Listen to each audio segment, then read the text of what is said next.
तो जस्टिस यशवंत वर्मा को supreme court से झटका लगने के बाद अब सदन के अंदर मामला आ गया और सुप्रीम कोर्ट ने कह भी दिया कि जब महाभियोग चल रहा है तो इस बीच में आप समझ सकते हैं कि हम कुछ कर नहीं सकते।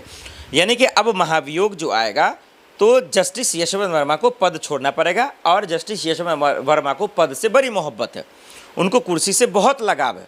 वो भाई साहब दिल लगी कर चुके हैं, वो छोड़ना नहीं चाहते, जुदाई उनसे बर्दाश्त नहीं हो रही है और इसीलिए जब उनसे कुर्सी छीनी जाएगी, महाभियोग जब आएगा, तमाम सांसदों ने उनके खिलाफ मोर्चा जब खोल दिया है, हस्ताक्षर कर दिया है, तो जस्टिस यशवंत वर्मा को अब सिर्फ और सिर्फ एक चीज़ बचा सकता है, वो है उनकी सच्चाई, वो है उनकी ईमानदारी। अगर उनमें हिम्मत और कुव्वत बचा है सच बोलने का तब, क्योंकि जिस तरीके से वो इन मामले को लेकर लिपापोती कर रहे थे, झूठ बोल रहे थे, उसका पर्दाफाश होने का वक्त आ गया। सुप्रीम कोर्ट वो दौड़ रहे हैं, बार बार एक्स का जिक्र कर रहे हैं, गुप्त रखना चाह रहे हैं। जितना दिमाग लगाना लगा लीजिए। कपिल सिब्बल साहब, आप वरिष्ठ वकील हैं, जितना कानून के जानकार हैं आप, मुझे पता है आप बहुत सारे केस को बचा भी सकते हैं, केस को उजाड़ भी सकते हैं, ये आपसे बेहतर कोई नहीं जानता, हेरा फेरी। लेकिन कानून से तो नहीं बच सकते हैं, ये एक बड़ा सवाल है।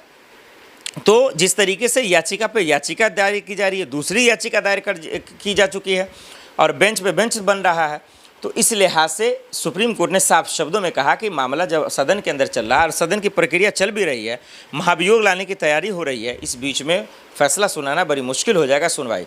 इसलिए महाभियोग में ही अब दूध का दूध पानी का पानी हो जाएगा। सदन के अंदर सांसदों का इंटेंशन, सांसदों की ईमानदारी, उनका ये ऐलान, उनका ये जस्टिस यशवंत वर्मा के खिलाफ सिग्नेचर, ये बताता है कि आज हिंदुस्तान का हर एक नागरिक, एमपी, कार्यकर्ता, नेता, मंत्री, ये सब के सब ये जानना चाहते हैं कि 500 की नोटों की जो गड्डी जली वो आखिर किसका था। अगर जस्टिस यशवंत वर्मा का था तो इतने पैसे कहाँ से आए, करोड़ों रुपए कहाँ से आए, ये सच उन्हें उगलना चाहिए। जस्टिस यशवंत वर्मा को कोई नहीं बचा सकता, न राहुल गांधी, न खड़गे जी, न सोनिया गांधी जी, न मोदी जी, न अमित शाह जी, क्योंकि इन सब के तरफ से सांसदों ने दरअसल जो है हस्ताक्षर कर दिया, सिग्नेचर कर दिया। और इसका मतलब ये है कि तमाम सत्ता पक्ष और विपक्ष ये बताना चाहता है कि जस्टिस यशवंत वर्मा का सच लोगों के सामने आना चाहिए। अब इसके असली खेल को मत समझिए कि इसके पीछे कौन है, ये पैसा किसका था, ये सब वक्त गुजर चुका है। भले ये बेशर्म मीडिया सवाल ना पूछे, वो एक अलग बात है लेकिन अब सवाल ये कि जस्टिस यशवंत वर्मा बचने के लिए तो सुप्रीम कोर्ट गए, वहाँ से भी इनको झटका मिल गया। बचने के लिए कपिल सिब्बल के पास दौड़ कर बार बार जा रहे हैं, वहाँ से भी झटका मिल गया, उनकी दलीलें काम नहीं कर रही। तो क्या अब सरकार के किसी मंत्री के पास जाएंगे? हालांकि किरण रिजिजू साहब कह चुके हैं, भाई कुछ भी हो जाए महाभियोग तो आएगा, दूध का दूध पानी का पानी तो होगा, इस मसले का सच हिंदुस्तान तो जानेगा।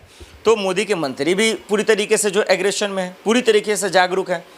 अब सवाल विपक्ष बचता है, तो क्या राहुल गांधी के पास जाएंगे, सोनिया गांधी के पास जाएंगे जस्टिस यशवंत वर्मा? क्या गुहार लगाएंगे? क्या कोई नया पेच फंसाएंगे अपने आप को बचाने के लिए? ये बड़ी इंटरेस्टिंग होगा दर्शकों ये देखने का।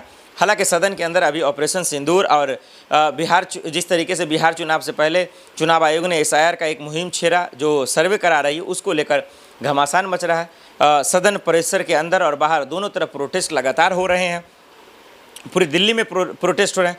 सरकार पर इस चीज़ का फ़र्क नहीं पड़ रहा है, क्योंकि पूरा हिंदुस्तान सिर्फ ये जानना चाह रहा है कि जस्टिस यशवंत वर्मा का असली जो मामला है वो क्या है, जो करोड़ों का घोटाला हुआ, जो पैसा मिला, वो दरअसल किसका था, क्या सरकार का था या विपक्ष का था। ये लड़ाई ईगो पे आ चुकी है दर्शकों, और इस ईगो के चक्कर में कुर्सी भी जा चुका है, जो अगले वीडियो में जिक्र करूंगा। जस्टिस माफ़ कीजिए जगदीप धनखड़ साहब का, जो पूर्व उपराष्ट्रपति हैं। नए राष्ट्रपति कौन बनेगा वो तो खैर आने वाले वक्त में पता चलेगा, लेकिन जस्टिस यशवंत वर्मा का सच हर कोई जानना चाह रहा, मैं तो जानना ही चाहूँगा क्योंकि लगातार मैं कवर कर रहा हूँ।